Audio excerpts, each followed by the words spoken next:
Bonjour messieurs, dames, ici Éric Leray pour l'émission Occident. Alors aujourd'hui, on va aborder différents sujets avec Guy Millière, que vous connaissez. C'est un philosophe, économiste, spécialiste de l'Amérique, mais aussi de l'Europe et disons, on va dire, des régimes totalitaires et de la défense des droits et libertés individuelles et bien sûr des valeurs démocratiques. Alors, le thème général, c'est surtout comment ça se fait que certaines personnes et certains courants politiques ou même certains pays soutiennent le sanguinaire Poutine alors qu'on est face à une réaction européenne, peut-être tardive ou américaine, pour défendre l'Ukraine. Alors on le voit dans différents partis politiques, comme par exemple Reconquête, Reconquête Montréal, Québec, où la plupart des leaders de cette communauté politique soutiennent Poutine. Alors, est-ce que Reconquête nationale a les mêmes positions? C'est une question. Est-ce que l'UNIP, donc le nouveau parti politique de gauche, comme on voit, l'UNIP, soutient aussi, avec Mélenchon, la nouvelle Union populaire, écologique et sociale? Eux aussi ont des positions très pro-Poutine. Le Rassemblement national, puis on se rappellera quand même de la déclaration de Zemmour comme quoi la France méritait un Poutine. Alors bon, pour analyser ça, une personne plus intelligente que moi sur ce plan, Guy Millière. Bonjour Guy Millière. Bonjour. Alors, vous avez écrit plusieurs articles, comme toujours, inspirants. Bon, vous constatiez que dans un premier temps, le monde occidental était sur le fil du rasoir pour les notions de défense, liberté, mais vous avez aussi écrit un article très important en lien sur le fait que Poutine est un criminel au but génocidaire et doit être traité comme tel. Alors comment ça se fait qu'il y a une résistance? On le voit ici avec Reconquête Montréal, où un Jean-Nicolas censure, se bat pour défendre Poutine, mordicus, alors qu'on est quand même dans une réalité beaucoup plus, autre. Comment on explique qu'il y a encore des gens qui soutiennent Poutine?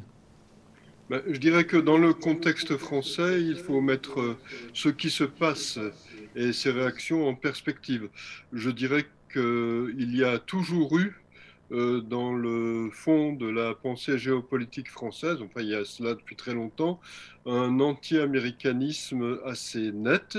Il existait avant la Deuxième Guerre mondiale et il a continué après la Deuxième Guerre mondiale. Et je dirais que sur ce plan, le général de Gaulle a joué un rôle très net et à mes yeux assez délétère. Je dirais que le général de Gaulle s'est mis en place en prétendant incarner la France et il n'a jamais admis que le Royaume-Uni et les États-Unis, pendant la Deuxième Guerre mondiale, considéraient, ce qui était pourtant un fait, que le gouvernement de Vichy était le gouvernement légal de la France. Le gouvernement de Vichy résulte du fait que le dernier parlement du Front populaire, en 1940, a voté les pleins pouvoirs au maréchal Pétain. Donc je dirais que de facto, cela peut déplaire à des Français, mais le gouvernement qui était en place à Vichy était le gouvernement de la France. Les États-Unis, sur cette base, considéraient que la France, ayant eu un gouvernement collaborationniste, euh, voulait mettre en place une administration provisoire de la France, comme il y a eu une administration provisoire dans d'autres pays d'Europe. Et je dirais que le général de Gaulle, voyant cela, a pris en main la résistance française, a tout fait pour marginaliser la résistance de droite en France et s'est appuyé sur la résistance communiste et a créé des liens avec l'Union soviétique et avec Joseph Staline. Et donc, voyant ce qui se dessinait, les États-Unis ont renoncé à leur projet, mais la conséquence pour la France, c'est que le général de Gaulle a d'une part très largement occulté la période de la collaboration, et a présenté le gouvernement de Vichy comme n'étant pas le gouvernement de la France. Et d'autre part, le général de Gaulle a fait revenir Maurice Thorez, le président du Parti communiste français, qui avait été condamné à mort par contumace par le dernier gouvernement du Front populaire parce qu'il s'était enfui à Moscou et avait adopté des positions collaborationnistes avec l'Allemagne nazie, parce qu'à l'époque, il y avait le pacte germano-soviétique. Et donc, Maurice Thorez est revenu. Et je dirais que le général de Gaulle a donné un poids considérable aux communistes dans l'immédiate après-guerre. On a tendance à l'oublier, par exemple, c'est Maurice Thorez qui a mis en place l'École nationale d'administration, qui a existé jusqu'à l'année dernière en France et qui a formé l'essentiel des hauts fonctionnaires français. Le Parti communiste a très largement pris en main le secteur de l'éducation et je dirais que de toute façon, pendant toute sa carrière politique, le général de Gaulle a eu des positions assez anti-américaines, même parfois très anti-américaines, et le général de Gaulle a, en supplément de cela, adopté des discours vis-à-vis de l'Union soviétique qui étaient très ambigus. Lorsqu'il a parlé, par exemple, de l'Europe, allant de l'Atlantique à l'Oural, il y a un oubli fondamental qui marquait son discours, c'est que à partir de bien avant l'Oural, vous aviez d'une part l'Union soviétique, qui était un pays totalitaire, et puis avant l'Union soviétique, les pays que Staline avait asservis juste après la Deuxième Guerre mondiale, en les occupant et en y installant au pouvoir des régimes communistes. Donc il y a beaucoup d'ambiguïtés qui ont découlé de cela dans le contexte français. L'anti-américanisme est très fort dans le contexte français. Il est fort non seulement au sein de la gauche, bien évidemment, de la gauche communiste en particulier, de l'extrême gauche, mais il est fort aussi au sein de la droite française, parce que la droite française est profondément marquée par le gaullisme. Donc je dirais que là, il y a une explication fondamentale qu'il faut regarder en face, et cette explication, elle dure jusqu'à présent. Si je regarde les discours qui se sont tenus concernant ce qui se passe présentement, c'est-à-dire l'invasion de l'Ukraine par le dictateur Poutine, je dirais que le discours de Éric Zemmour a été un discours très ambigu. Le discours de Éric Zemmour est un discours qui est porteur d'une multitude d'éléments faux, mais ces éléments faux, je dirais, sont des éléments qui sont très proches de ceux qu'on peut retrouver dans le discours de la gauche communiste et de l'extrême gauche et de ceux qu'on retrouve d'ailleurs au sein du Rassemblement national. Ce discours consiste à présenter les États-Unis comme une force impérialiste, comme un pays qui veut avancer au sein de l'Europe centrale, qui veut menacer la Russie. Et je dirais qu'il y a derrière cela une incompréhension très profonde de la façon dont l'Empire soviétique s'est effondré. Dans le discours français, on a tendance à penser que l'Empire soviétique s'est effondré parce qu'il y a eu la bienveillance de Mikhail Gorbatchev. Non, l'Empire soviétique s'est effondré parce qu'il y a une stratégie mise en place par Ronald Reagan, et Ronald Reagan s'est appuyé pour mettre en place cette stratégie sur le père de mon ami Daniel Pipes, Richard Pipes, et je dirais que cette stratégie a été victorieuse. Elle consistait à montrer que l'Union soviétique ne faisait plus peur, elle s'est donné le moyen que l'Union soviétique ne fasse plus peur, elle a poussé l'Union soviétique à une course aux armements qu'elle ne pouvait pas gagner, et l'Union soviétique a fini par s'effondrer. Quand l'Union soviétique s'est effondrée, le pacte de Varsovie, c'est-à-dire la soumission des pays d'Europe centrale à l'Union soviétique sur un mode militaire, s'est effondré elle aussi. Et le discours d'un certain nombre de gens, on le retrouve chez Éric Zemmour, on le retrouve chez d'autres gens, consiste à dire à ce moment-là, l'OTAN aurait dû s'effondrer aussi. Et de toute façon, il y a un discours très faux sur l'OTAN. L'OTAN a été constituée à la demande des pays européens les pays européens, les dirigeants des pays européens d'Europe occidentale, voyant que l'Union soviétique avait mis la main sur l'Europe centrale, ont demandé aux États-Unis une alliance défensive pour ne pas risquer d'être soumis au totalitarisme soviétique. C'est cela l'OTAN.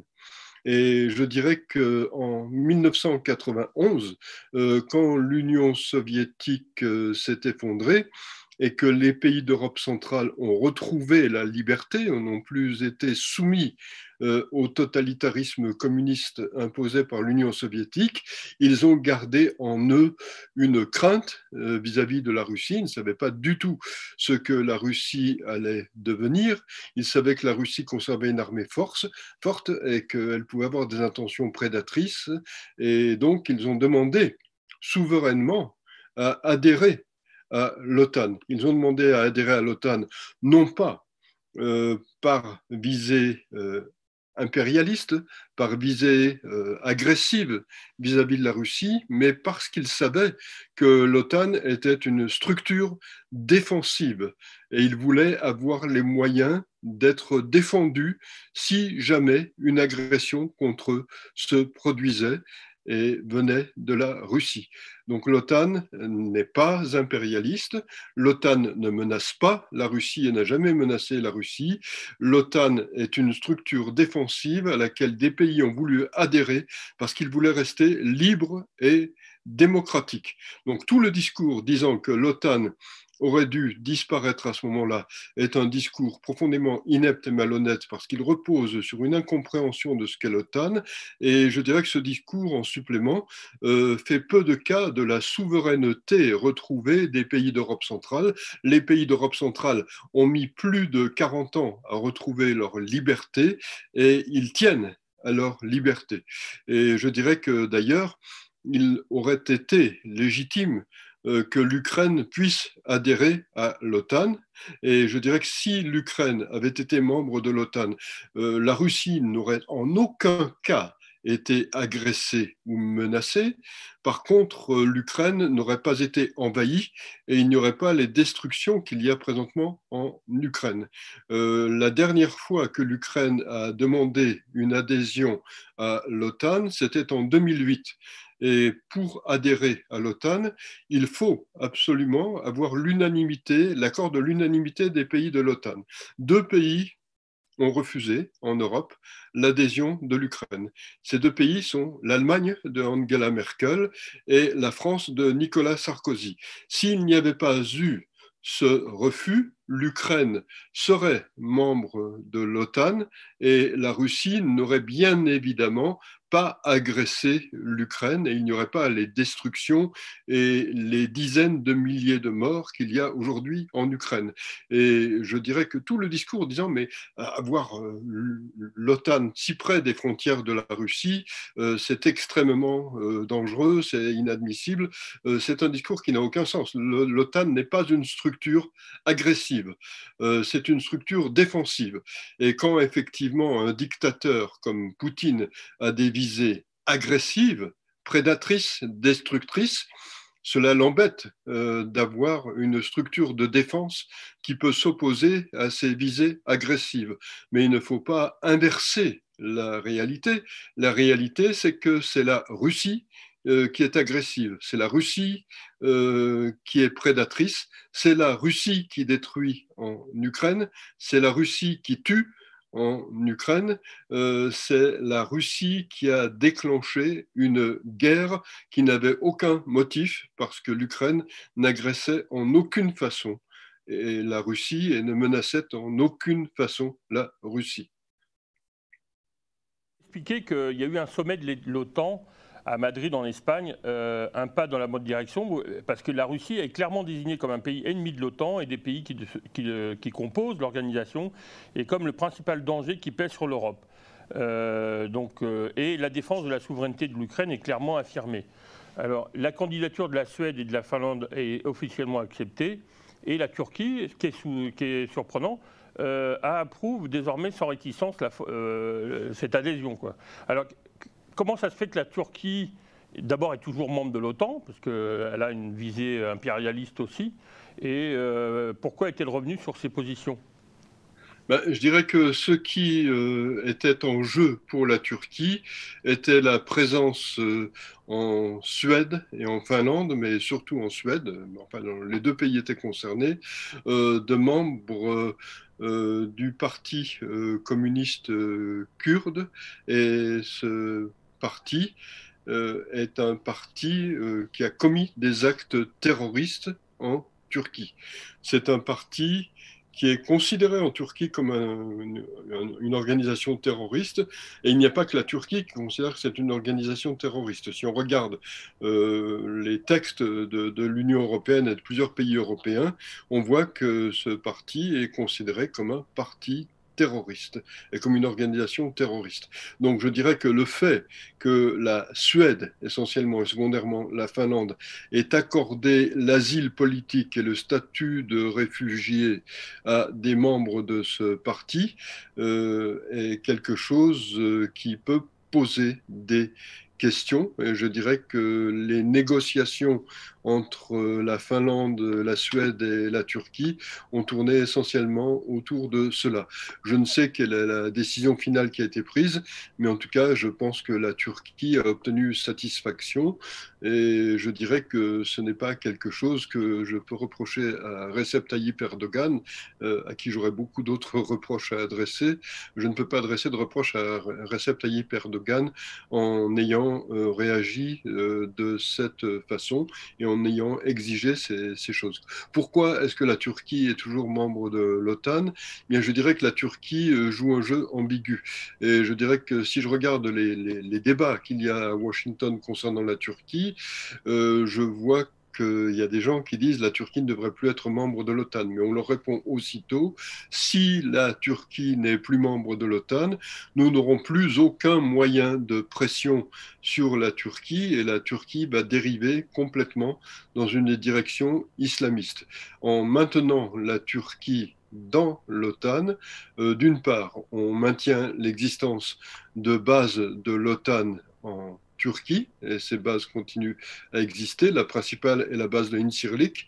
Et d'autre part, on a un moyen de pression financier, entre autres, sur la Turquie. Et donc, la Turquie n'a pas totalement et complètement dérivé du côté de l'islamisme. Et je dirais que ce n'est pas une solution idéale, mais c'est sans doute la moins mauvaise solution dans le contexte actuel. Et ceux qui disent que la Turquie devrait être exclue de l'OTAN oublient ce que pourraient être les conséquences d'une Turquie qui serait exclue de l'OTAN. Revenir sur l'Ukraine, mais en même temps, on n'est pas loin non plus. Euh, Souvent, l'argument qui consiste à soutenir Poutine vis-à-vis de l'Ukraine, c'est qu'il y aurait eu des accords qui n'auraient pas été respectés. Alors, on sent que tout le monde ne respecte aucun accord, mais enfin, sur la Crimée, sur le rapport à l'OTAN. Alors, est-ce que vous pourriez revenir un peu avec une démarche historique sur ces soi-disant rapports ou ententes qu'il y aurait eu entre l'Ukraine et la Russie? Je dirais que fondamentalement, l'accord qui est complètement violé par la Russie est un accord qui date de 1994. C'est un accord qui s'appelle l'accord de Budapest. Et cet accord est un accord par lequel l'Ukraine renonce à son armement atomique. L'Ukraine était une puissance atomique et en échange de son renoncement à son armement atomique, l'Ukraine a obtenu la signature de 3 pays qui ont garanti solennellement son intégrité territoriale. Ces 3 pays sont la Russie, les États-Unis et le Royaume-Uni. Et donc, je dirais que dès 2014, les États-Unis et le Royaume-Uni auraient dû réagir lorsque la Russie a violé l'intégrité territoriale de l'Ukraine en annexant par la force et par l'invasion militaire la Crimée et en mettant en place des milices militaires pour organiser une sécession dans le Donbass et y créer deux pseudo-républiques autoproclamées. Je dirais que dès ce moment-là, il aurait dû y avoir une réaction très ferme du Royaume-Uni et des États-Unis. Cette réaction n'a pas eu lieu. Mais la Russie a violé le traité de 1994. Et le traité de 1994 définissait très précisément ce qu'étaient les frontières de l'Ukraine. C'était des frontières de l'Ukraine qui incluaient la Crimée, qui incluaient pleinement le Donbass. Donc il n'y a strictement aucune ambiguïté sur ce plan. Et je dirais que certains évoquent effectivement des discussions qui ont eu lieu entre un ministre des Affaires étrangères américain, un secrétaire d'État, et Gorbatchev au moment où l'Union soviétique était sur le point de s'effondrer. Et il se peut que ce ministre américain ait dit à Gorbatchev non, l'OTAN ne s'élargira pas. C'est ce qui était en question d'ailleurs. C'était la question de l'élargissement de l'OTAN. Je dirais que cela n'a fait l'objet, par contre, d'aucun traité. Ce dont je parle pour 1994, c'est un traité en bonne et due forme.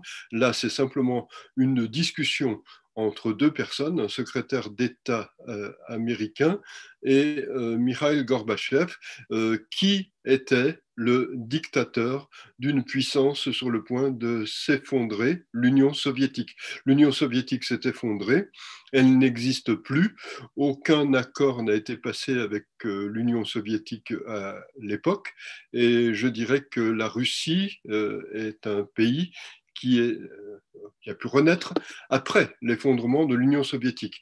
Donc invoquer des paroles qui ont été échangées avec le dernier dictateur de l'Union soviétique pour dire que ces paroles engageaient la suite des choses alors que l'Union soviétique n'existe plus et que maintenant on a affaire à la Russie, est quelque chose qui est profondément spécieux.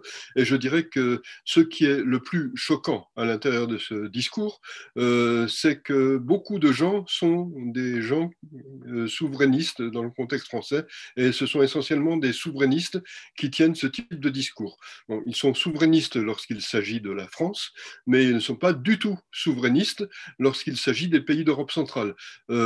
Que sont les pays d'Europe centrale à leurs yeux? À mes yeux, ces pays sont des pays souverains qui prennent leurs propres décisions, et ces pays ont décidé souverainement de se protéger en adhérant à l'OTAN. C'est leur décision. Ce n'est pas la décision des membres de l'OTAN, ce n'est pas la décision des États-Unis. Ils ont décidé librement d'adhérer à une structure de défense commune. J'entends chez ces pseudo-souverainistes, ces souverainistes à géométrie variable que l'on peut rencontrer dans le contexte français, des discours disant oui, mais les pays d'Europe centrale, des pays comme l'Ukraine, sont des pays qui constituent l'arrière-cour de la Russie.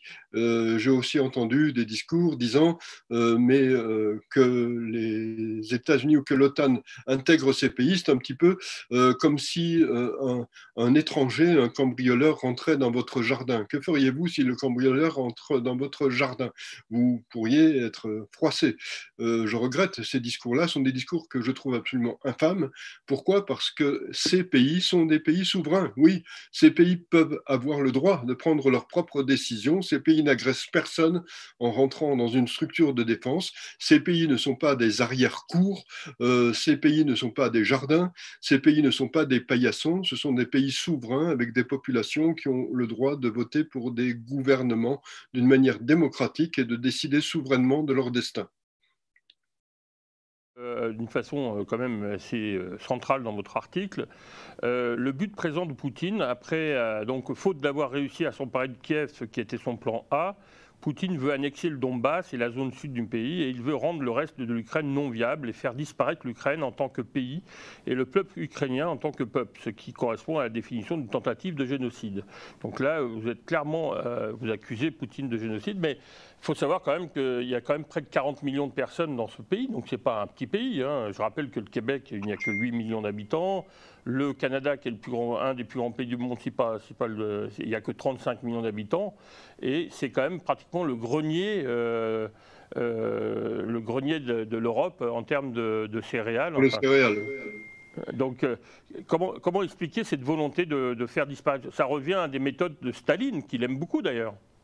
Oui, oui, tout à fait. Je dirais que le but initial, comme je l'ai expliqué, le but initial de Poutine, c'est clair si on regarde, si on écoute attentivement son discours du 24 février, c'était de faire tomber le régime en place à Kiev et d'installer à la place de Volodymyr Zelensky un homme à lui, un homme rattaché à la Russie, pour faire de l'Ukraine un pays complètement asservi à la Russie. L'opération a raté. Elle a raté d'une part parce que l'armée russe s'est totalement enlisée dans le pourtour de Kiev, d'autre part parce que l'armée ukrainienne a vaillamment résisté. La population ukrainienne n'a pas accueilli les envahisseurs russes avec des fleurs comme Poutine s'attendait à ce que ce soit le cas. Et Volodymyr Zelensky s'est conduit en homme d'État, ce qui ne correspondait pas du tout à l'image que Vladimir Poutine en avait et à l'image que la propagande russe a disséminée et qui s'est très très largement répandue dans le contexte européen où jusqu'à aujourd'hui, je vois des gens qui traitent Volodymyr Zelensky de pantin, de clown, d'abruti. Ce n'est pas le cas. Je dirais que lorsqu'on a demandé à Volodymyr Zelensky, lorsqu'il a été élu président, quel était son modèle politique, il a cité Ronald Reagan. Et je dirais que je préfère infiniment un dirigeant politique qui cite Ronald Reagan comme étant son modèle à un dirigeant politique qui réhabilite Joseph Staline, qui est l'un des pires criminels contre l'humanité de l'histoire. Et le dirigeant qui réhabilite Joseph Staline, c'est Vladimir Poutine.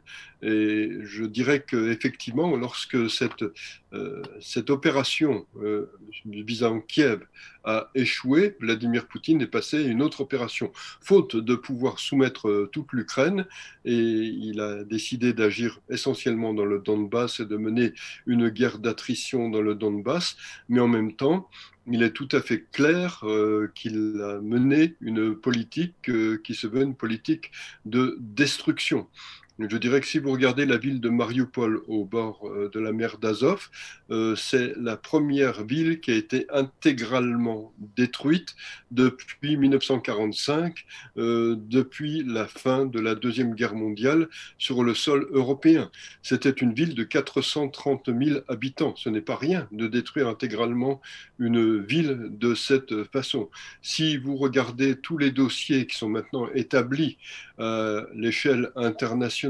Et je dirais que vous avez deux dossiers qui ont été mis en place et qui sont très très complets par l'OSCE, l'Organisation pour la sécurité et la coopération en Europe. Et ces deux dossiers sont des dossiers qui accusent très clairement et de manière fondée la Russie de multiples crimes de guerre, d'une tentative de génocide et d'une tentative de crime contre l'humanité.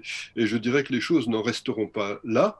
Je pense qu'un tribunal international se saisira de l'affaire et que même si c'est un jugement par contumace, Vladimir Poutine sera jugé. Je dirais qu'il y a des actes d'une ignominie innommables et indescriptibles qui ont été commis. Vladimir Poutine fait tirer systématiquement sur des civils. Vladimir Poutine détruit délibérément des habitations civiles. Vladimir Poutine a fait perpétrer des viols de femmes pour humilier la population ukrainienne, et ces viols ont eu lieu devant les enfants des femmes concernées et ces femmes ont été ensuite brûlées vives. Ce n'est pas rien des pratiques de ce genre-là et pour moi c'est absolument innommable que des gens puissent cautionner des pratiques de ce genre-là.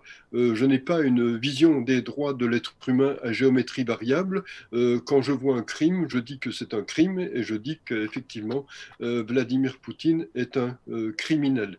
Et je dirais que de toute façon, en voulant annexer de cette façon-là des territoires de l'Ukraine, non seulement Vladimir Poutine viole le traité de 1994, mais Vladimir Poutine remet en cause les principes les plus élémentaires et les plus basiques du droit international. Si on entérine, si on accepte qu'un pays peut en envahir un autre, annexer une partie de ce pays, plus ou moins grande, détruire très largement ce pays, parce que les destructions concernent aussi les infrastructures ukrainiennes, les unités de production ukrainiennes, des champs de céréales ukrainiens. Si on admet qu'un pays peut faire tout cela et que c'est quasiment normal, eh bien on est prêt à admettre le chaos et la barbarie sur toute la planète. Il importe de préserver un certain nombre de règles minimales, sans quoi, effectivement, on va vers le chaos et la barbarie généralisée. Et je dirais que les gens qui défendent les pratiques de Poutine sont des adeptes du chaos et de la barbarie généralisée. Mais je dirais qu'il y a un problème fondamental dans la façon dont on raisonne dans la géopolitique européenne. Je dirais que certains mots disparaissent. On raisonne uniquement en termes de rapport de force. On laisse de côté le fait de savoir si un pays est une démocratie, si un pays est une dictature, si un pays a un régime de liberté ou si un pays a un régime de type autoritaire ou totalitaire. Quand on raisonne de cette façon-là, on exonère les régimes autoritaires et totalitaires. Et je pense que c'est un très grave défaut. C'est une manière d'entériner et d'accepter l'autoritarisme et le totalitarisme. La victoire de l'Ukraine est indispensable, non seulement pour l'Ukraine, mais pour le monde occidental dans son ensemble. Une victoire de l'Ukraine sera une victoire de la démocratie et du droit sur la brutalité barbare et un signal fort envoyé à tout le nouvel axe du mal, c'est-à-dire Russie, Chine et Iran. Mais vous dites aussi, et ça c'est intéressant, c'est-à-dire qu'il y a toujours une sorte d'effet boomerang pour les pays comme la Corée du Sud, par rapport à la Corée du Nord, le Japon par rapport à l'importance de plus en plus présente de la Chine, Taïwan aussi, parce qu'ils attendent peut-être le bon moment pour envahir l'île, l'Inde, l'Amérique latine, Israël et dans tout le Proche-Orient. Alors là, mais vous craignez quand même que Poutine s'acharne. C'est ça le problème. Mais il est en train de s'acharner. Il est en train de s'acharner et je dirais qu'il est dans une position très difficile. Il est dans une position très difficile parce que il ne s'attendait pas à se retrouver dans la situation actuelle. La situation actuelle est une situation dans laquelle le nombre de morts dans l'armée russe est un nombre de morts extrêmement élevé. Déjà au bout de 3 semaines, un mois de guerre, on atteignait le chiffre de 15 000 morts dans l'armée russe. Le chiffre de 15 000 morts est un chiffre que l'on peut considérer comme symbolique, puisque c'est le nombre de morts de l'armée soviétique pendant 10 années d'occupation de l'Afghanistan. Donc il a fallu 10 ans pour qu'en Union soviétique, on perde 15 000 hommes de troupes en Afghanistan. Il a fallu au maximum un mois pour qu'il y ait autant de morts dans l'armée russe, dans l'opération de prédation contre l'Ukraine. Maintenant, le chiffre est beaucoup plus élevé. Selon les services britanniques et les services américains, le chiffre se situe entre 30 et 38 000 morts. C'est une quantité considérable et quand on sait qu'en général, le nombre de blessés est 3 fois plus élevé que le nombre de morts, cela veut dire qu'il doit y avoir un minimum de 120 000 blessés dans l'armée russe. C'est une véritable boucherie qui a subi l'armée russe et qui a subi de facto la population russe. Et je dirais que si des gens voulaient avoir de la compassion pour la population russe, ils devraient se préoccuper de cette quantité de morts qui ne sont morts uniquement parce que Poutine a eu des ambitions prédatrices. J'ajouterais que l'armée russe a perdu l'essentiel de son matériel militaire moderne. Il lui reste tout le matériel atomique, il lui reste des avions, raison, mais pour le reste, elle a très largement perdu son matériel. Et il lui reste quoi? Il lui reste des bombes, il lui reste des moyens d'artillerie qui sont des moyens un peu archaïques, mais il ne lui reste aucun moyen de cibler, par exemple, une cible de manière très très précise. Et je dirais que de facto, Poutine est dans une situation catastrophique parce que il y a tout ce que je viens de dire, et il est dans une situation où il ne peut pas gagner la guerre. S'il avait réussi une opération par surprise en prenant Kiev en 3 ou 4 jours, le monde aurait été placé devant le fait accompli. Le monde n'a pas été placé devant le fait accompli parce qu'il a échoué. Donc maintenant, la guerre qu'il mène est une guerre qu'il ne peut pas gagner. Et je dirais que ce que les gens qui souhaitent la victoire de Poutine devraient voir, c'est que la victoire de Poutine signifierait une défaite totale de tous les principes sur lesquels la civilisation occidentale et le monde occidental reposent depuis 1945, et ce serait, comme je l'ai dit il y a quelques instants, la porte ouverte à la barbarie la plus absolue. Donc Poutine ne peut pas gagner et il s'acharne parce qu'il sait qu'il ne peut pas perdre, parce que s'il perd, il risque de perdre sa place et peut-être de perdre la vie. Donc on est dans une situation bloquée. La seule manière de débloquer cette situation, c'est de fournir toujours davantage d'armement à l'armée ukrainienne, de façon à ce que l'armée ukrainienne puisse repousser l'armée russe et que Poutine soit acculé à la nécessité de chercher une porte de sortie plus ou moins honorable.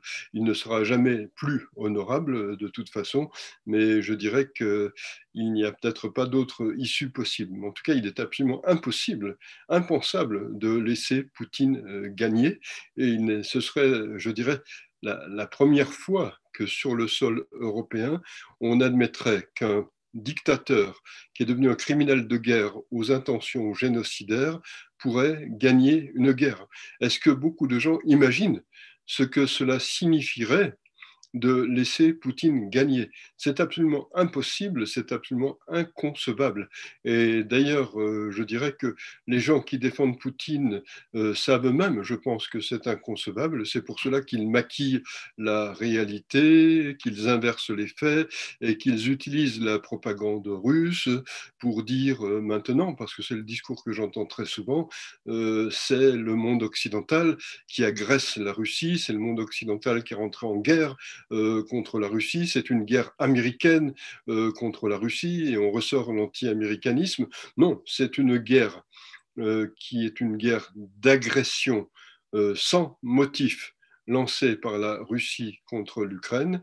C'est une guerre criminelle, c'est une guerre arbitraire, c'est une guerre de destruction, c'est une guerre qui est imprégnée de buts génocidaires, et le monde occidental défend un pays dont la souveraineté a été violée, un pays qu'on détruit, un pays qui est agressé et qui a simplement le droit de vivre et de survivre et de pouvoir se reconstruire et de pouvoir vivre en paix.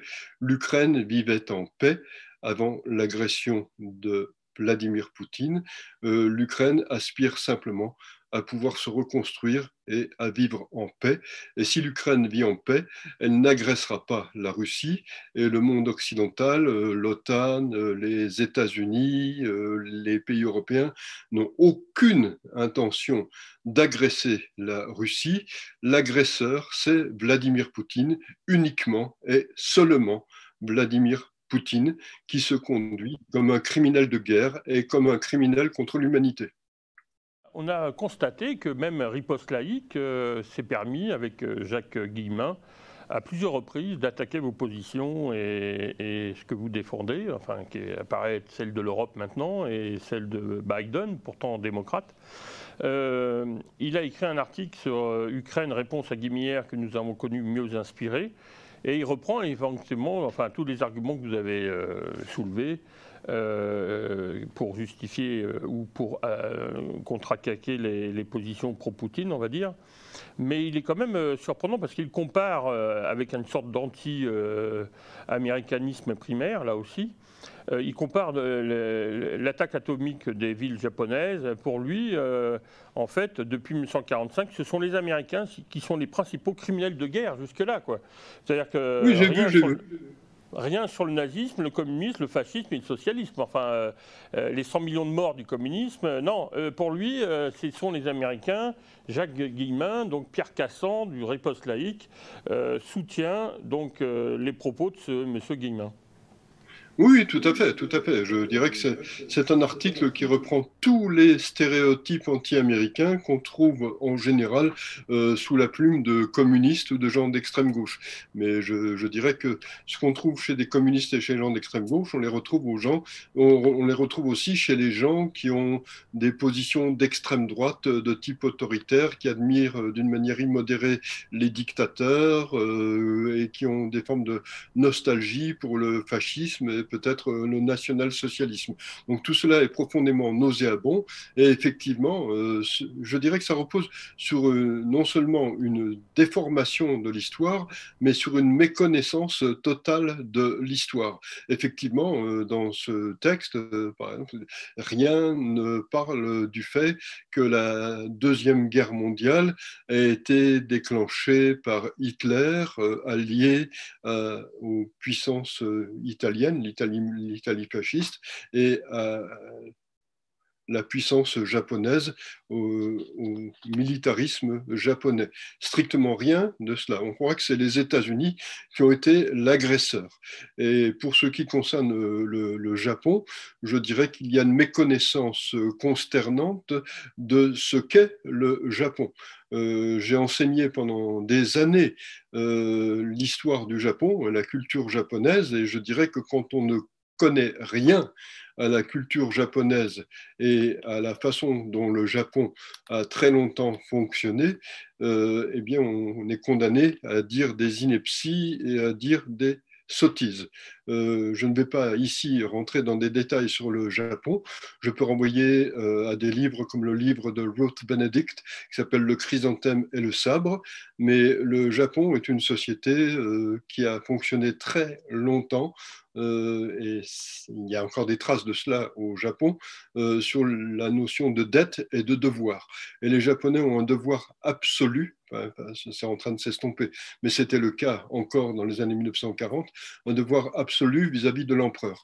L'empereur du Japon était censé, jusqu'en 1945, être un dieu vivant qui descendrait en ligne directe de la déesse fondatrice du Japon, qui est la déesse Amaterasu.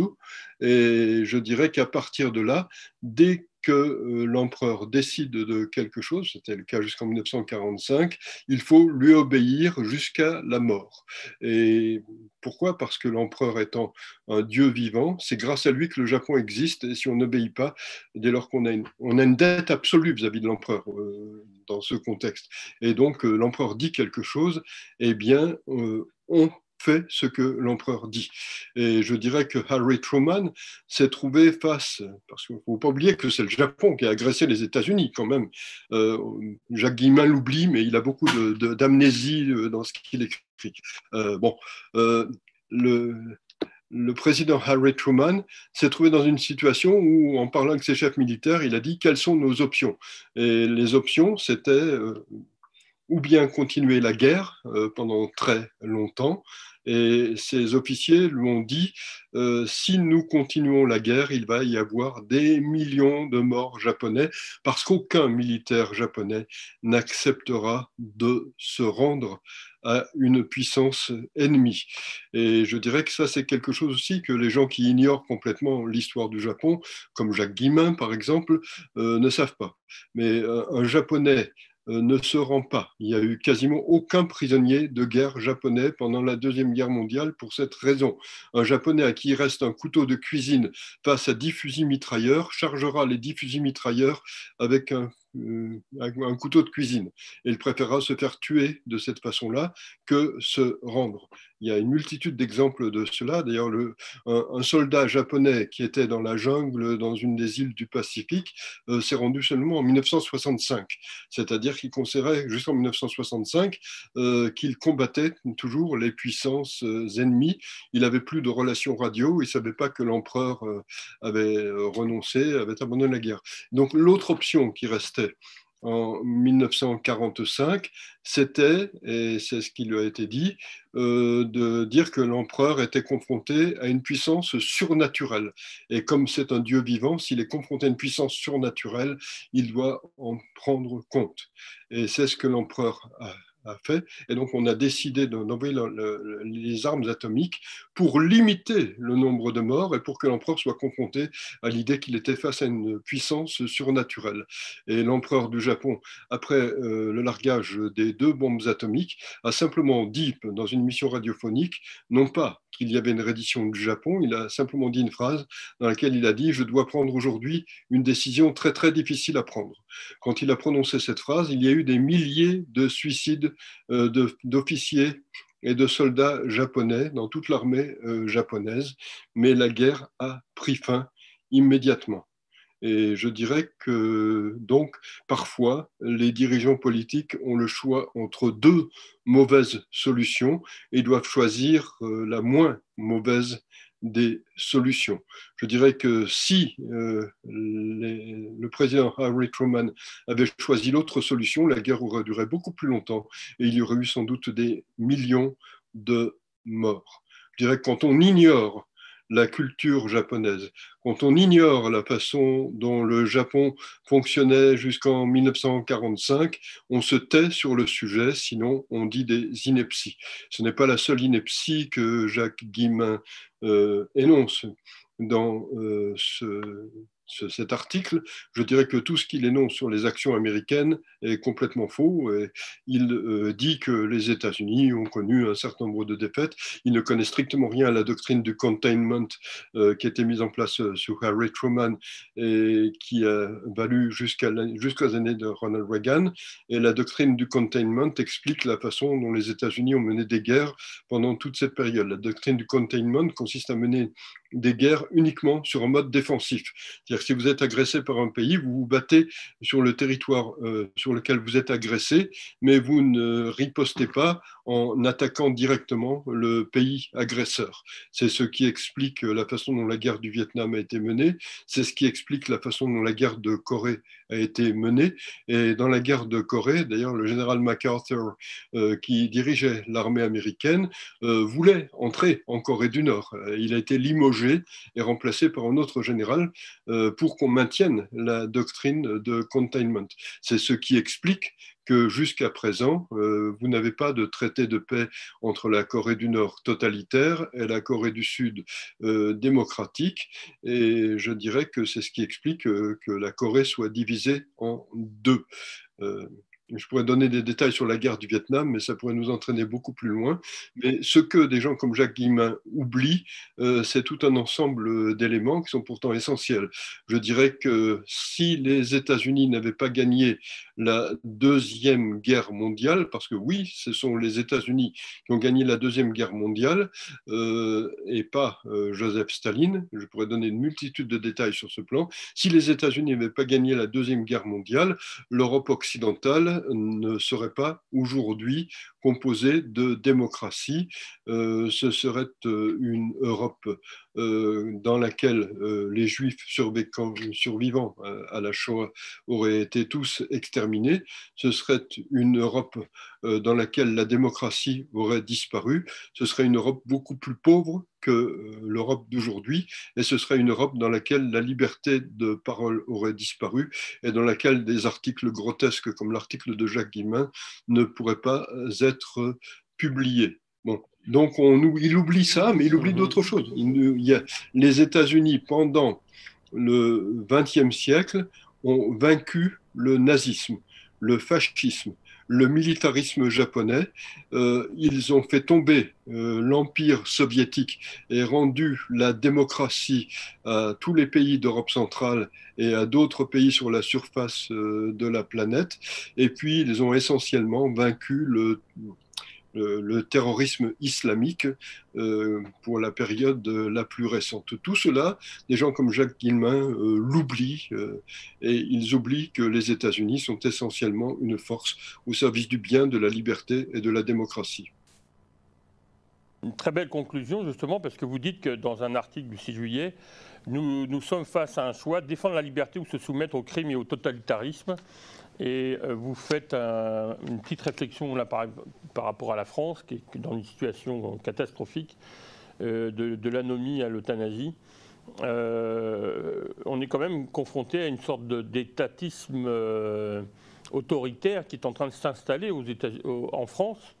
Et on voit un peu un impact sur le Québec, parce qu'on voit bien qu'il y a une connexion entre le Québec et la France, historiquement bien sûr.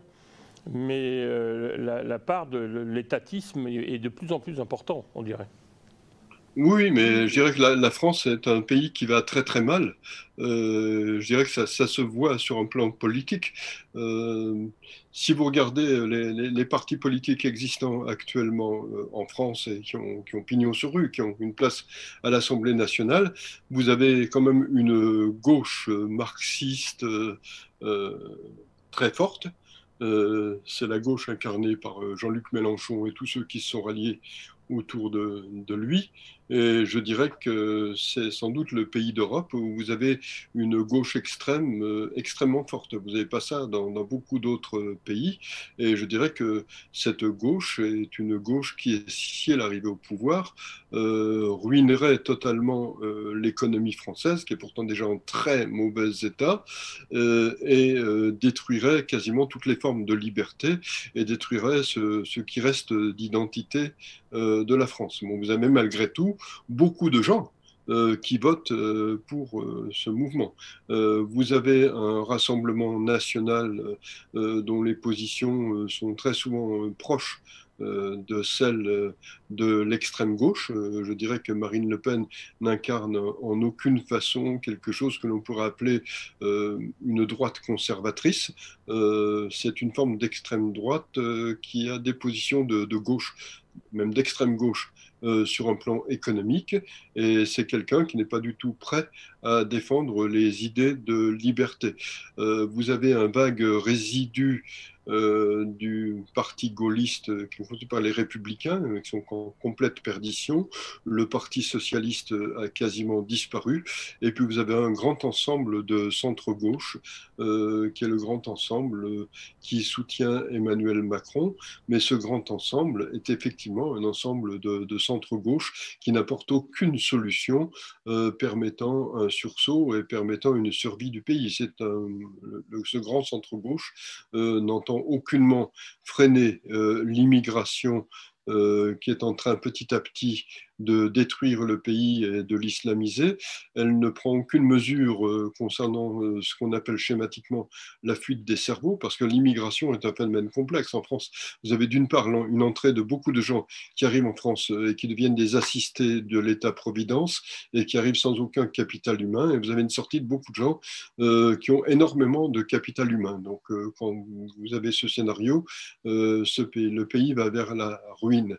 Vous avez aussi une obsession écologiste, et je dirais que sur ce plan, je distingue l'écologisme, qui est une idéologie, de l'écologie. L'écologie est une science qui étudie l'environnement. L'écologisme est un dogme qui utilise d'une manière parasitaire et propagandiste l'écologie aux fins de faire avancer des finalités de type totalitaire. Et je dirais que le gouvernement actuel, ça s'est vu dans le discours d'Elisabeth Borne quand elle a présenté son programme à l'Assemblée nationale, est complètement imprégné d'écologisme. Je dirais que de toute façon, les systèmes sociaux en France sont en voie d'effondrement. La France va très très mal sur tous les plans. Et donc, il y a des gens qui rêvent sans doute d'un dictateur, de l'instauration d'un régime autoritaire qui remettrait de l'ordre en désespoir de cause. Mais je dirais que le choix d'une dictature n'est jamais une bonne solution. Quand un pays perd toute forme de liberté, la France a déjà perdu beaucoup de liberté, la France perd beaucoup, le pays, excusez-moi, le pays perd beaucoup plus qu'il ne gagne. Analyse. Je rappelle que nous étions avec Guy hier pour essayer d'expliquer ou de comprendre pourquoi les gens soutiennent le sanguinaire Poutine et pourquoi c'est nécessaire que l'Ukraine gagne pour les valeurs occidentales, avec une petite mise en perspective de la situation de la France qui est dramatique, mais qui rejoint aussi pas mal de pays européens, Oui. vu l'abus d'utilisation de l'État dans les solutions économiques, alors que ce n'est pas son rôle, comme disait Bastia. L'État doit garantir les libertés, non pas les gérer. Merci beaucoup Guy Millière et à une prochaine fois. Merci infiniment. Merci messieurs, dames, et donc j'espère que cette réflexion vous aura plu, vous aura intéressé. Et je vous souhaite une bonne fin de journée et donc à une prochaine émission.